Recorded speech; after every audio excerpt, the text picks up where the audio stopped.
Marketing for What Matters, the Double Click segment featuring Ali Gannett. Haha, got your name right.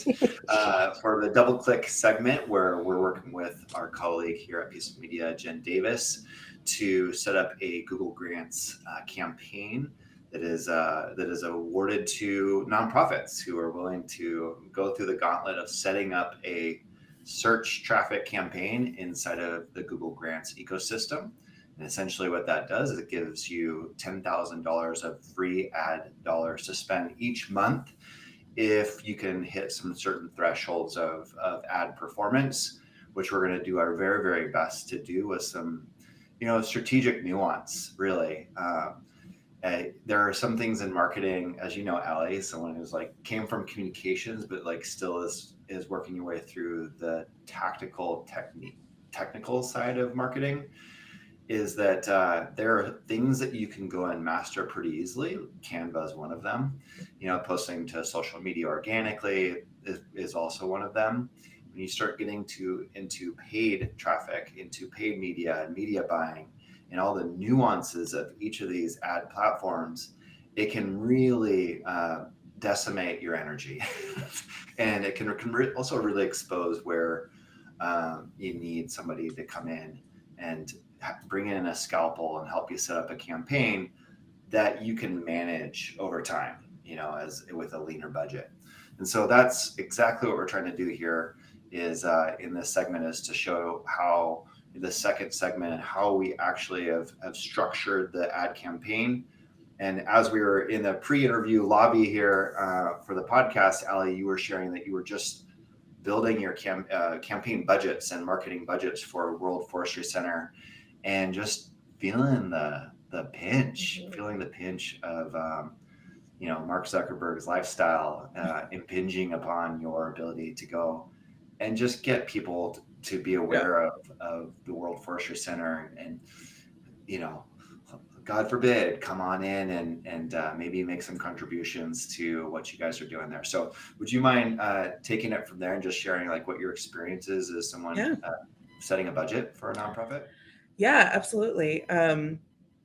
This is my first time setting a budget with an advertisement piece and component to it. And I'm still learning that section and trying on, what is a better ad strategy? Is it working with just a handful of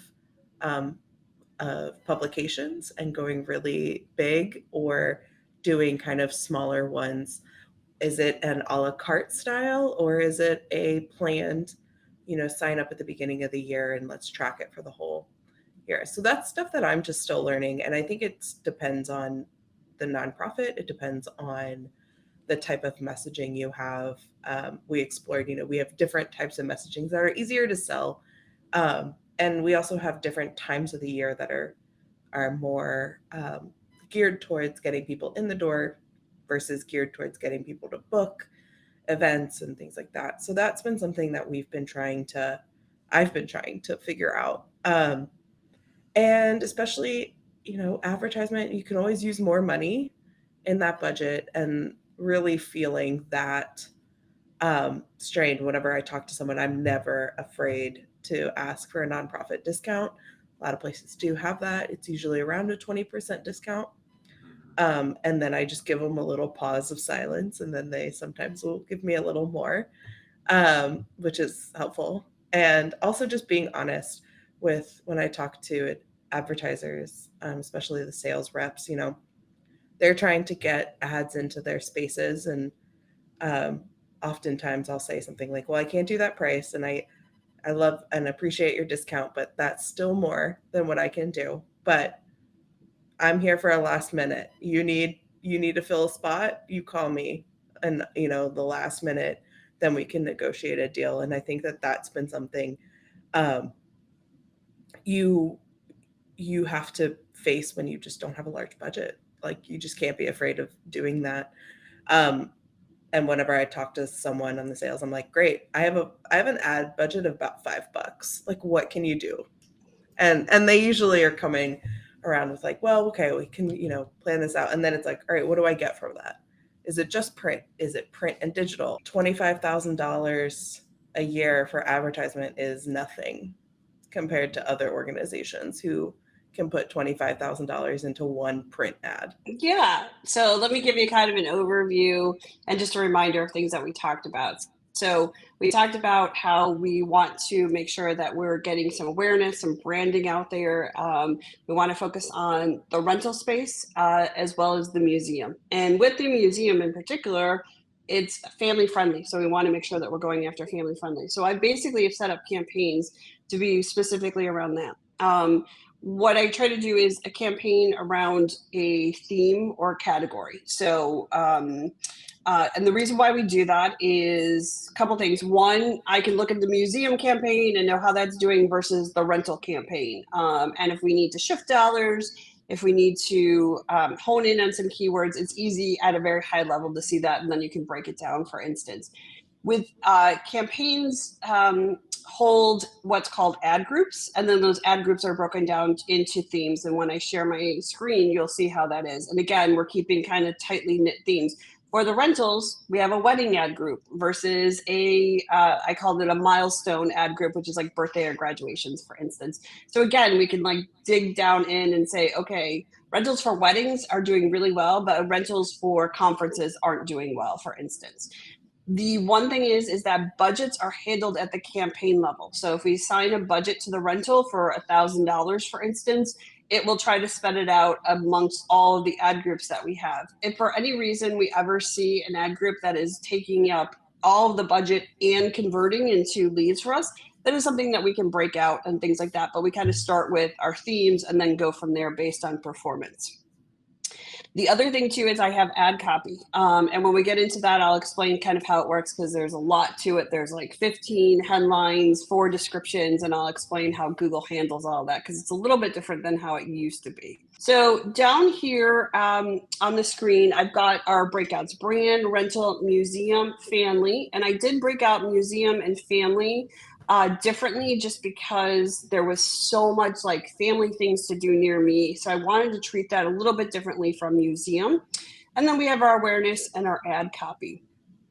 So from a brand perspective, always something I suggest, whether you're a nonprofit or even a corporate that is paying for Google Ads, I always suggest it because one, a lot of people say, well, why should I pay for this? My brands, I'm coming up organically. Very true. But what we have found is, especially for brands where competitors might come into play that are paying for Google Ads, we always suggest it because it protects the brand. So that if because anybody can come in and bid on your brand terms. And this again happens more in the corporate world than in the nonprofit world. So it's a way to protect that if other people are bidding on your brand terms and like trying to steal your followers, for instance. But also the other thing is organically, there's not much options you have as far as the messaging that you put out there because it has to be somewhat SEO friendly.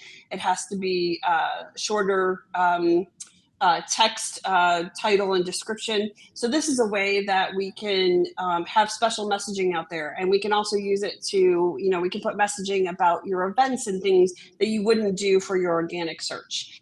The other reason why we use it for Google Ads for nonprofit is because it has a really high click-through rate. And one of the requirements is we have to keep an overall in the account a 5% click-through rate. So of the people who see the ad impressions, we need to make sure that 5% of them are clicking on it. Mostly in brand, we're going to see a 20% or higher click-through rate. So even though we may see lower than 5% in like the rental or the museum, brand will help us keep the account at that overall level that we need to be. So I just went through and I use what Google calls the keyword planner, and I put in, World Forestry Center, and it kind of spits back all these keywords, which is anything from the actual museum, just the World Forestry Center. We have Miller Hall. In some cases, people are putting in Oregon or Portland, Oregon.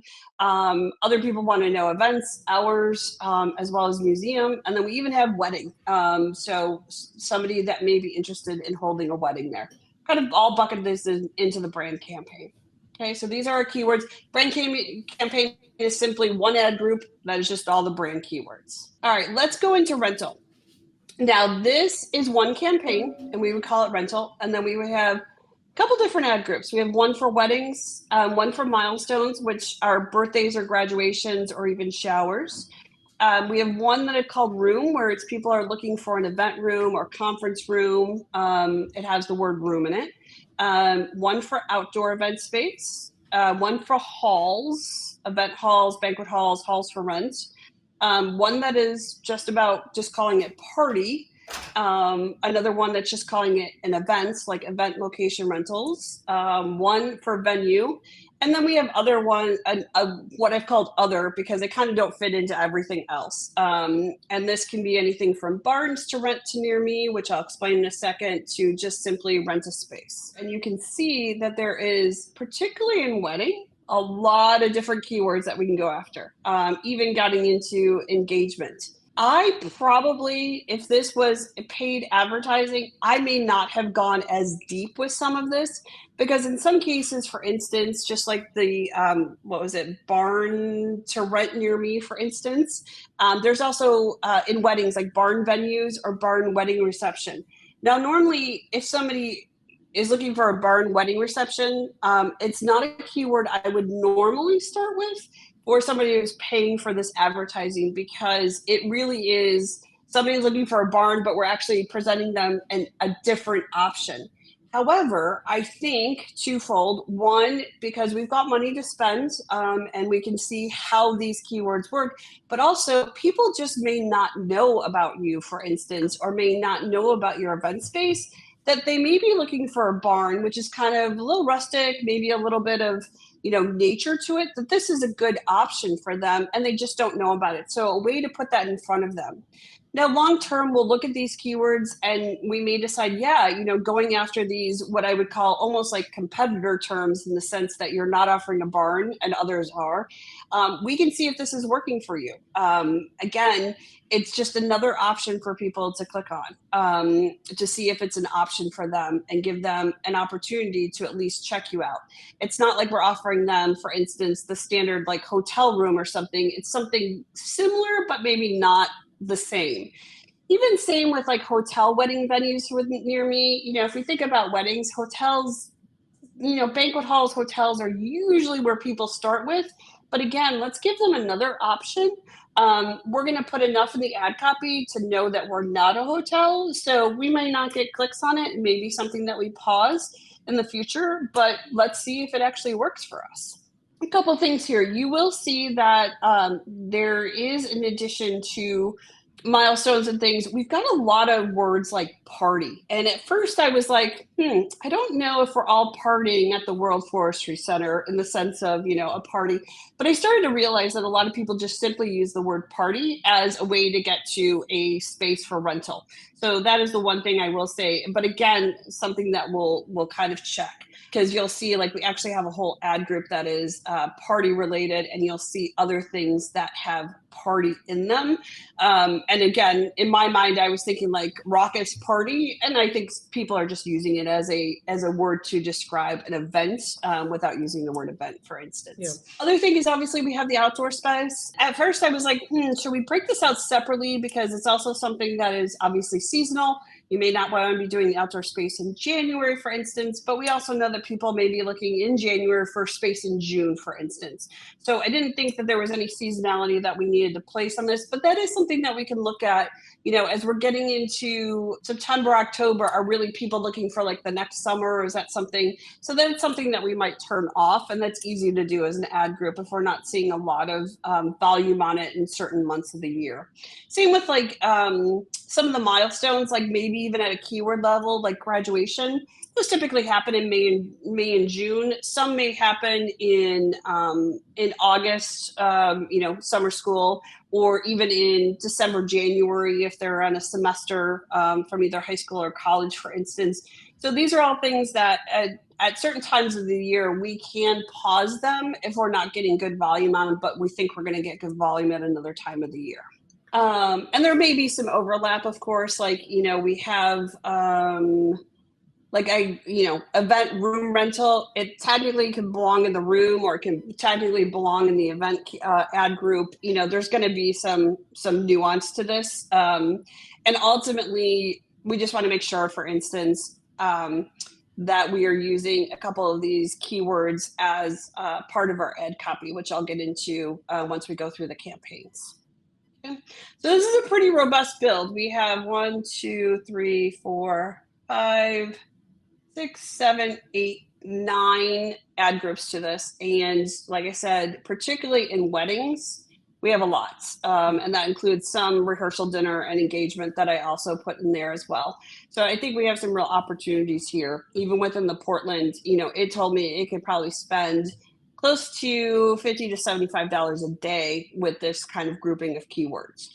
And then the other thing too is if somebody's in Chicago, they're planning a wedding in Portland, they're going to, instead of doing something like, best wedding venues near me, they're going to do best wedding venues Portland, because they're going to want to see Portland venues, for instance, and that'll even pick it up, even though we're only going to be targeting the Portland area, for instance. So anybody outside of that area can still see the ad because they're most likely going to put the word Portland or even the word Oregon in there. All right, let's talk about museum. So museum here, we have 2, 3, 4, 5, 6 ad groups. Not as extensive. When looking, and this is kind of why I separated out family as well. These are all keywords that have some type of museum, or in some case, like tourists, or just places to visit kind of idea, or even a little bit of like forestry museum specific or forestry center, a little bit somewhat branded, but not exactly, for instance. So nothing related to family here. This is all just museum related. So we've got museums in Portland, in Oregon, for instance. We have a little bit of branded here where we got very specific on the Discovery Museum, little bit in between here, Forest Museum, Discovery Museum. But when I put in World Forestry Center, those came up as kind of matches to that. We've got a Portland group. We've got a museum, like local museums near me, local museums open today, tourist attraction, tourist places, and then places to visit, like best places to visit near me, cool places to visit near me. I think we've got a unique somewhere in here as well. And then just some generally forestry center, forestry museum. A lot of them have either Portland or Oregon attached to them as well. So this is very focused on the museum, getting people to basically come in, foot traffic, get some more information about the museum, plan a visit, those types of things. So we also included in our museum is we have an art gallery. I don't know if that would be just another ad group, but that is a category that we're trying to break into. Yeah, we can explore keywords. Yeah, I would start with an ad group there. When I did the research on museum, I think every museum that is in Portland came in to some degree. And I know there's a lot of art, natural history, science, and industry, or whatever. Yeah. Yes. So there's a lot there, but yeah, I will definitely do some research on that and include some art gallery keywords as well. That'd be very similar, local art gallery.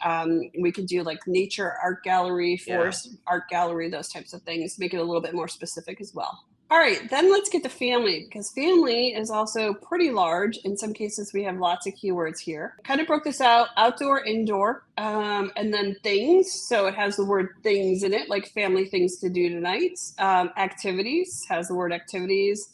Place has the word places, attraction or attractions, and then I have just some general that didn't necessarily, I could have probably made another ad group of stuff, but it just, I didn't want to leave like just a couple keywords in one ad group, so I put them all together.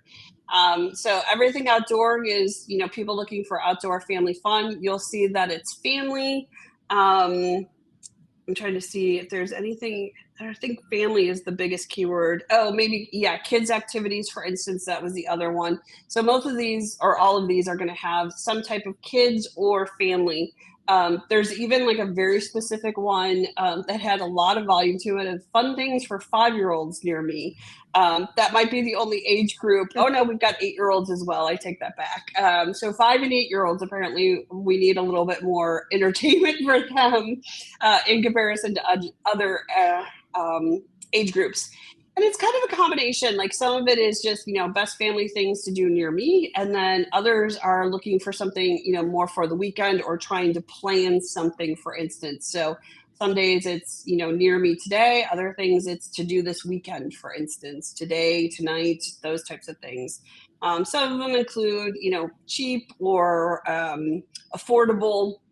We've got other ones that are cool, best, top, winner, for instance, I thought was a good one as well. I tried to stay away from anything that the other big bucket here was like family vacation places to visit, which, Portland may be itself, but I didn't feel like it fit with the forestry center just in general because it's not necessarily a vacation place. But that is something we can kind of play with that going forward, depending on what we see from these family ad groups just in general, to see if there's anything that we want to do. I included things like family park because park kind of denoted nature to me. So again, something that they may not know that's there. So I wanted to make sure that we were getting in front of them. Same with entertainment or family fun near me. Certainly not everybody's going to think forestry is fun, but I think there's a couple people that obviously will. So I want to make sure that we're getting this as an alternative to them, even if that doesn't mean that they're going today or this weekend, but now it's in their head, right? They've seen it.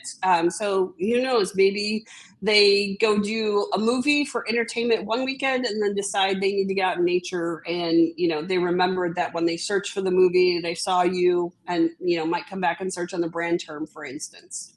So just wanted to make sure that we're getting it out in front of everybody that we can, and then we can take a step back and see how these are working for us. And then awareness. Now, I will say this is probably where the area it's like we have the least keywords, which in some ways is a little sad, right? Want to do things with our families and we want wedding places to rent, but when it comes to sustainable forestry, not a lot of people searching. But we do have some good info here. I even did protect and save the forest. Anybody who's looking for information, try to stay with kind of sustainable forestry, even forest management practices, because anybody who's searching for these types of things obviously is interested in this in some capacity. And so that could mean that maybe they want to donate, or, they may look at things like the fellowship and those types of things, or, your program for professionals. So I think this is just a good way to stay in front of people, to know that there's organizations like yourself that are, here to protect and teach people how this is an important part of our lives. So we have sustainable, eco, protect, and save. So we have 5 main campaigns. And again, brands and awareness, more just brand about awareness. Rental, we want to get leads for renting your space.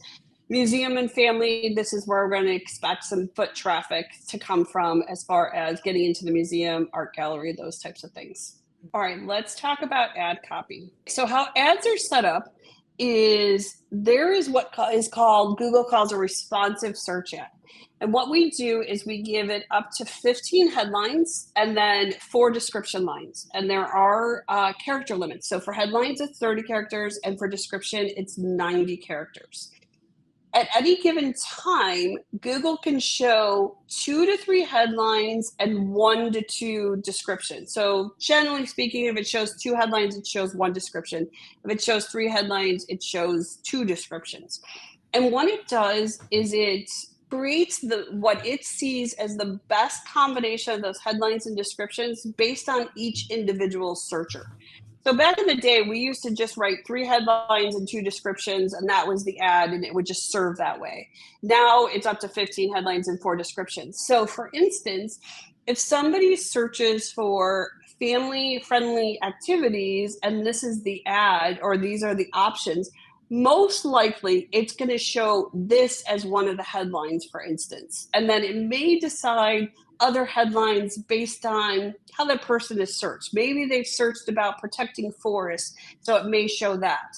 It might show rent our facilities if they've been searching recently for renting facilities. That's kind of how it works. A couple things that we try to do is we always make sure the brand name is in there. It's not a guarantee that it will show every time, but we do make sure that it's in there. So you'll see kind of as I went through some of these, it's generally the first headline in the list, for instance. We also do a couple things like call to actions, become a museum member. This is for our brand campaign. So I've got a lot like rent our facilities, museum member, donate to help our forest, for instance, apparently visitee, which is not a word, visit our discovery museum, those types of things. And then again, we try to kind of, in this case, a little bit more, I'll say, loftiness in our descriptions, because this one is intended for brand, so that we're kind of showing more about us. And we've got us, again, a little bit of a call to action, join us in supporting healthy forests, for instance. In other ones, this is more in our rentals. So, outdoor event spaces, rent nature scenic venue. We've got that in the descriptions as well. Stunning indoor and outdoor venues, unique venue, for instance. I try to kind of fit in some differences like wedding conference, special events, wedding parties. So that way it's not, we don't have to create ad copy for each individual ad group, because it gets daunting, and then also the combinations don't always work. So I kind of try to use, in some cases, like we've got wedding venue, we've got an event space, for instance. So again, if somebody's searching for wedding, they're most likely going to see a wedding headline. If they're just searching for an event, they're most likely going to see an event or a venue type keyword. And then we did the museum. So this is all about the museum, connect with nature, explore, visit. Again, those call to actions. We do have both, in this case, the World Forestry Center as well as the Forestry Discovery Museum as, brand names, and then explore, visit, experience, discover type call to actions in our descriptions. And then this one is for family. So you'll see in most cases, this is going to say something about family or kids and adults, day out, and then just some general discover the wonders of nature, for instance, will work for anybody who's, might be searching for tourists, for instance, fun for the whole family, bring the family, family friendly, whole family at our Discovery Museum. So just trying to fit a little bit of the ad copy with the keywords and ultimately where we'll be taking them on the website. For something like the family friendly or the museum, we'll obviously take them to the museum page. The rentals, we can take them to the rental page. Anything brand or awareness wise, we will take them to the home page. Yeah. So let's talk next steps on how this works. So what I'll do is I will actually share the spreadsheet with you. So you can actually look through at a keyword level and ad copy. Certainly you are more than happy to go through. There's lots of keywords in here. And if there's any that you absolutely disagree, like you do not want to be advertising for that, those are the things to look for. If you think of other things, of course, you can put them in here, and I'll look at kind of search volume or variations of them. I will add in art gallery. Where you probably need to spend more of your time is in the ad copy, especially because this is related to your mission and values. Just make sure that we have that messaging right, because that's just so important, not only for nonprofits but corporations. Make sure that we're not kind of misspeaking about anything. The toughest thing sometimes with doing that, and why I have the keyword count is keeping within the keyword count sometimes. And it's okay if we decide that we only have 3 descriptions for something or 12 headlines. It's not the end of the world. I do try to do at least 12 headlines and 3 descriptions, because that'll give us the best, what they call ad strength rank, for instance. And we can see how it goes and test it out and make changes on the fly. That's the other thing. You kind of talked about advertising in the beginning and budgets. The nice thing about Google is that you are not tied to anything, whether that's a spend level, whether that's you want to, we're going after rentals, but if you decide we don't want to, we can turn it off, and we can turn it off immediately. It's not like you're putting an IO for a print magazine that you have 6 ads going in, and once you sign the contract, you've signed the contract and there's no changing it. We can change anything at any time. So that's also the nice thing about this advertising. So once you kind of go through and give us any feedback, then what I do is I plop it into the account, basically. I do a big copy and paste into campaigns and ad groups. It's actually fairly easy, I'll say, because I've got it all built out in the structure. The toughest part is always putting the structure and the strategy together, and then it really is a copy and paste. We QA, and then we go live. I have a question for you, Jen, and that is World Forestry Center has some really high quality video, as you probably saw. And I'm curious if if anybody, well, first of all, can you incorporate this into a Google grant, Google campaign? And second of all, I'm noticing the real estate that Google has created with what I'm going to call my little search bar, where on my app I click on the little Google icon and there's this whole like news feed almost. I've curated a whole news feed that's curated to obviously my advertisement delights, and I see lots of video ads in there now, and those are, I'm sure those are getting higher click-through rates just given what we see in social media. So I'm curious if that's a play here, or if this is kind of outside the purview of a nonprofit using their Google grant money. Yeah, unfortunately, and I wish this was something that Google would take into consideration, is anything outside of search, which would include any type of display or video, which also includes their new campaign types of Performance Max, which would also include like Gmail sponsored, messages, as well as advertising on Google Maps, which I think is a huge miss by Google, not letting them do that for the nonprofits, especially when they're looking for a place to visit. Unfortunately, is outside of Google ad grants. Now, the one thing I will say, though, is that if you do have some advertising dollars, I will say that videos in particular, and I actually watched the video so I could understand the rental space, actually, which was wonderful. And making sure there was, an opportunity for outside as well as inside, and knowing kind of the space itself and what it can host. It would be in a separate, we would have to create a separate Google Ads account. It would be a paid account, but we can get video views for a couple cents. We do this on other corporate accounts. So, if we're just trying, and, the nice thing about videos is it just drives a lot of awareness. So, we could put, honestly, we could put $50 to it for a month, and we could get a couple of video views for anywhere from 1 to 3 cents. Some of it depends on the time of year. Right now, I will say it might be closer to the 3 or 4 cents, because we're going after an audience, not necessarily people who are searching. So we are in competition with holiday advertisers, as an example, or of course going very aggressive for the next 20 days, 21 days, whatever it is. But after Christmas, when everyone's got engaged. Yes. Yes. There's that. There's obviously, do it around graduation time as well. There's lots of opportunities, and we can do it relatively cheap. But that is the paid one. That would be a paid one, correct? Yeah, it is. Google's listening. It is a big miss by them, because they are promoting video, the PMAX, the demand gen type campaigns, which is incorporating AI, audiences, display, and video, but they're not letting nonprofits do it.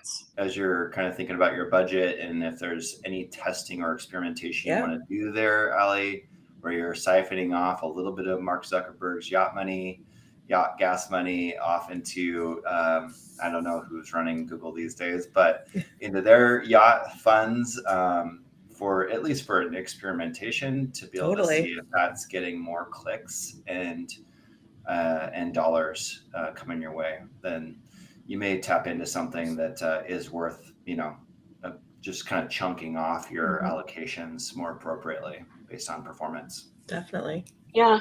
And what we typically see when we run video is we may not see direct conversions from the video campaign. We may see what they call as view through, as in they watch the video, but then they go search the brand, or they go search something else. And we generally see a lift in search campaigns with incremental like leads, or in your case, foot traffic with the museum, when we were running video as well. And I'll just reiterate this. We talked about this in our interview, Ali. I'm a Portland native. I have 2 kids, 7 and 9.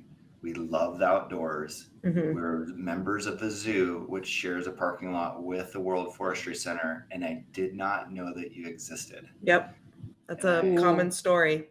And so like all hail brand discovery, all hail brand awareness, because if they aren't even aware of you, then they're not going to search for your name. Exactly.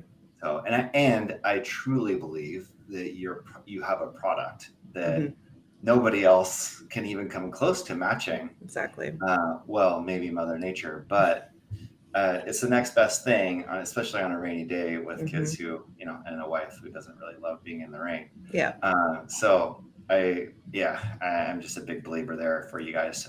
Great segment, and thanks again for checking out our Marketing for What Matters podcast.